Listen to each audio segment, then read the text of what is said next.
دینا چاہتے ہیں ہم انہیں انشاءاللہ مرکزی جو ہماری تنظیم ہے اس میں سونپیں گے. اور مجھے بہت ہی خوشی ہے کہ محترمہ صدر جو کہ انشاءاللہ جو ہے شامل کی جو سیال پارٹی مسلم لیگ کی جو ہے پریزیڈنٹ ہے. تو یہاں پر میرا ایک بات میں آپ دوستوں سے کہنا چاہتا ہوں کہ پاکستان مسلم لیگ جو ہے جب سے میں پارٹی کی قیادت جو ہے وہ سنبھالی ہے تو شہریار صاحب کی اسمبلی میں اور پریزیڈنشل اسمبلی میں چہرے سیم ہوتا ہے. اس دفعہ میری پارٹی کی جو ڈیوائڈنگ لائن ہوگی الیکشن میں, جو میری پارٹی کا میسج ہوگا, وہ میسج یہ ہوگا کہ پاکستان کے عوام اب بہت ویجیلنٹ ہیں.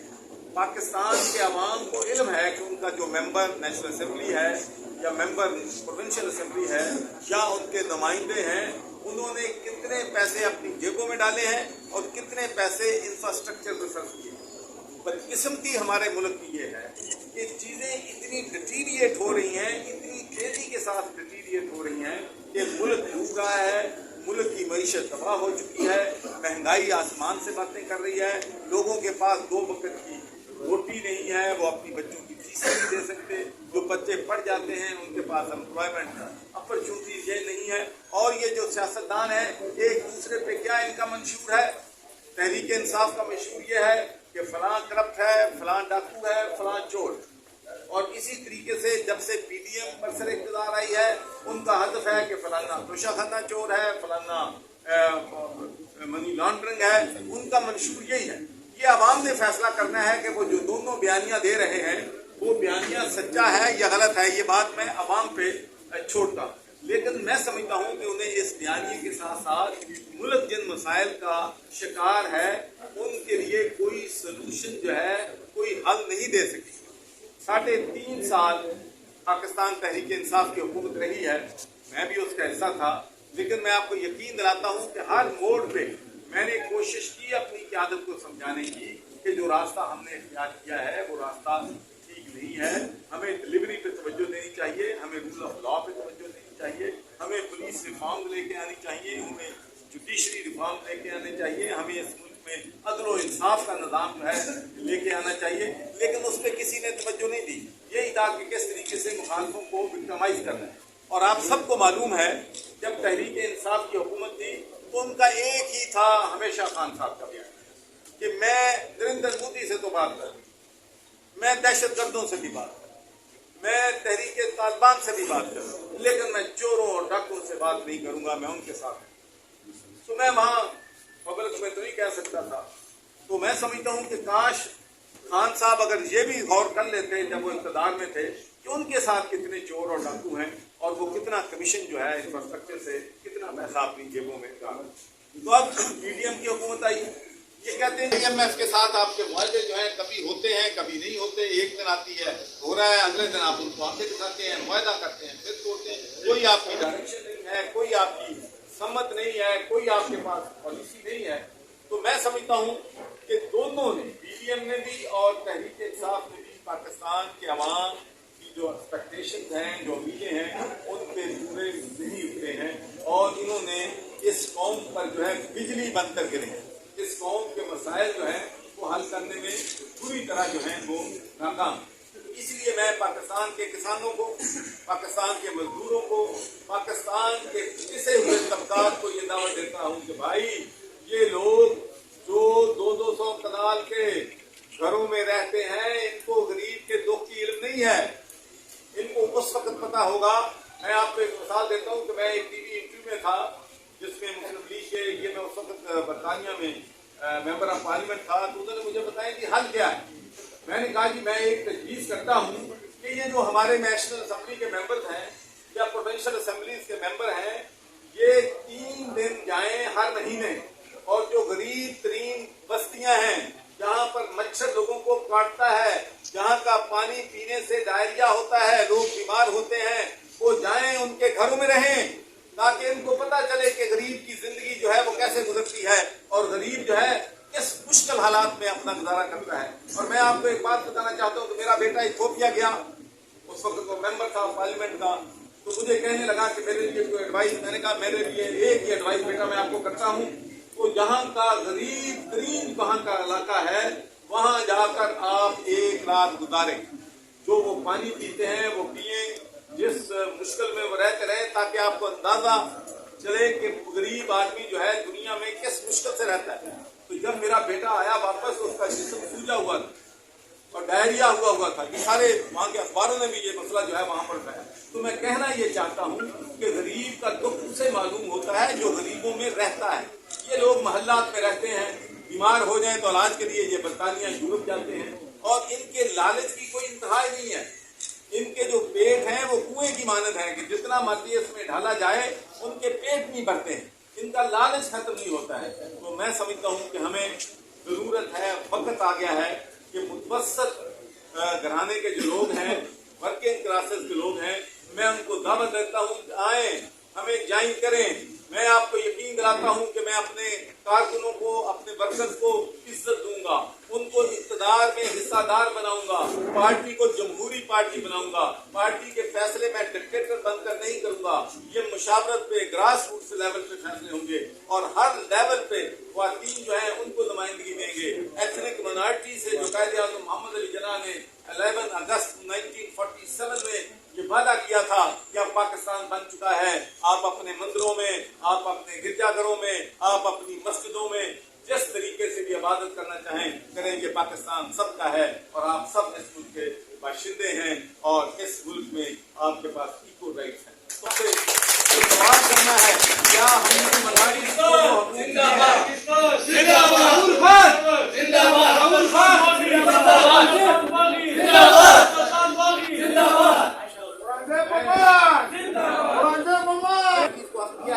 کیا ہم نے اپنی خواتین کو، ان کی عزت کو تحفظ کیا ہے؟ آج بھی میرے ملک میں بڑے دکھ کے ساتھ میں کہتا ہوں کہ سینکڑوں خواتین پہ تیزاب پھینکا جاتا ہے، اور یہ تیزاب پھینکنے کے واقعات بنگلہ دیش میں بھی ہوتے تھے، اور جب سے بنگلہ دیش ہم سے علیحدہ ہوا ہے وہاں تیزاب پھینکنے کے واقعات زیرو ہو گئے ہیں۔ اس کی وجہ یہ ہے کہ وہاں پر عدل و انصاف لے کے آئے ہیں، جو لوگ کلپریٹ ہوتے ہیں، جو مجرم ہوتے ہیں، وہاں پر ان کو سزا ملتی ہے۔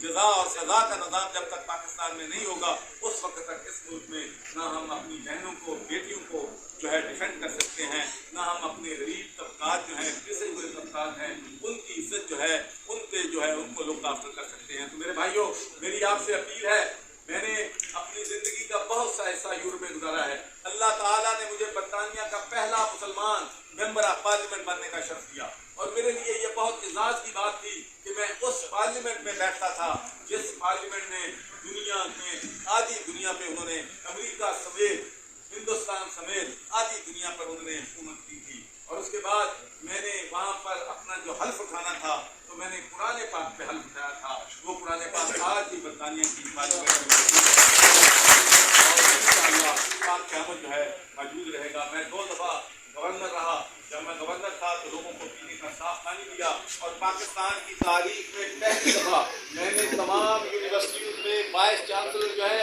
وہ میرٹ پہ لگائے، جس کا نتیجہ یہ نکلا کہ پاکستان کی بہت سی پنجاب کی یونیورسٹیاں اب دنیا کی ٹاپ 500 کمپنیز میں ہیں۔ میں نے 1122 جو ہے پنجاب میں گلاسکو سے ان کی تربیت، ان کے سارے اسٹرکچر جو ہیں ہم نے بنائے تھے۔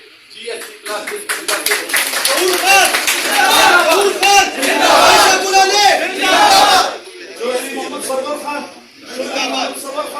پیدا ہوا وہ میں یورپ سے لے کے آیا تھا۔ کووڈ-19 کے دوران ہو، 2010 کا فلڈ ہو، 2005 کا ارتھکویک ہو، 2022 کا فلڈ ہو، سرور فاؤنڈیشن نے دوسری آرگنائزیشن کے ساتھ مل کر لاکھوں لوگوں کو راشن جو ہیں پورے پاکستان میں جو ہے وہ تقسیم کیے ہیں، اور مجھے اس بات پہ بھی بڑا فخر ہے کہ میں پاکستان میں سب سے پہلے یونیورسٹیوں میں قرآن کو ترجمے کے ساتھ پڑھنا جو ہے لازمی قرار دیا تھا، یہ بھی پنجاب میں ایز اے چانسلر۔ آپ سے یہ کہنا چاہتا ہوں کہ پاکستان کے پاس ریسورسز کی کمی نہیں ہے، صرف ہماری پرابلم یہ ہے کہ مس مینجمنٹ ہے، کرپشن ہے، کرپشن نہیں ہے، چوری کرتے ہیں۔ جب میں 2013 میں آیا تھا تو اس وقت 10-15% کمیشن ہوتا تھا کیک میں، اب 50% پر چلی گئی ہے۔